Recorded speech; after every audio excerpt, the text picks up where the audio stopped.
हिंदू लड़ने का फैसला करेगा तो क्या होगा?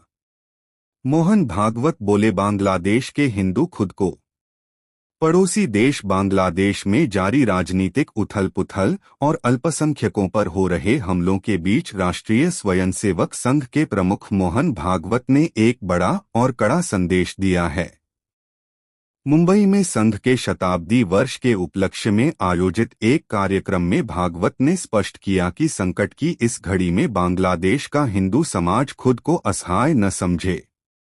उन्होंने दो टूक कहा कि यदि वहां का 1.25 करोड़ हिंदू समाज अपने अस्तित्व और अधिकारों के लिए संघर्ष का रास्ता चुनता है, तो पूरी दुनिया की हिंदू शक्ति उनके पीछे ढाल बनकर खड़ी होगी।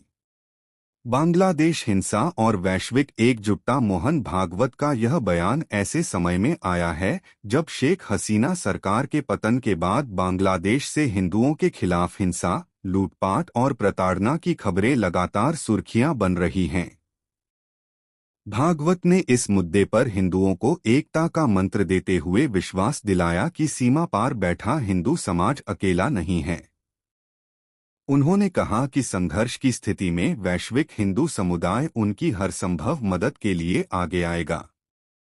जनसांख्यिकी और घुसपैठ पर चिंता।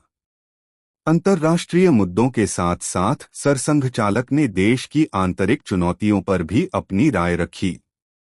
उन्होंने भारत में बदलती जनसांख्यिकी पर गहरी चिंता व्यक्त की। भागवत ने इसके लिए गिरती जन्म दर और अवैध घुसपैठ को मुख्य कारण बताया।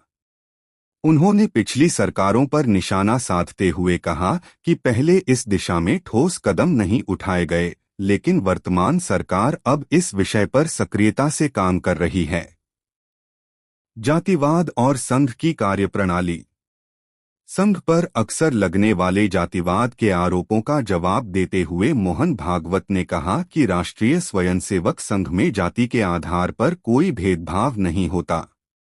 उन्होंने एक बड़ी बात कहते हुए स्पष्ट किया कि भविष्य में कोई भी योग्य स्वयंसेवक सरसंघचालक बन सकता है और इसके लिए ब्राह्मण होना कोई अनिवार्य योग्यता नहीं है।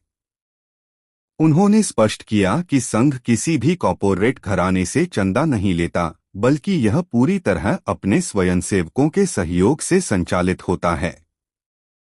मुस्लिम बहुल इलाकों में चुनौतियों पर बोलते हुए उन्होंने कहा कि संघ का उद्देश्य समाज को तोड़ना नहीं, बल्कि जोड़ना है। उन्होंने शांति का संदेश देते हुए कहा कि संघ अनावश्यक विवादों और टकराव से बचता है।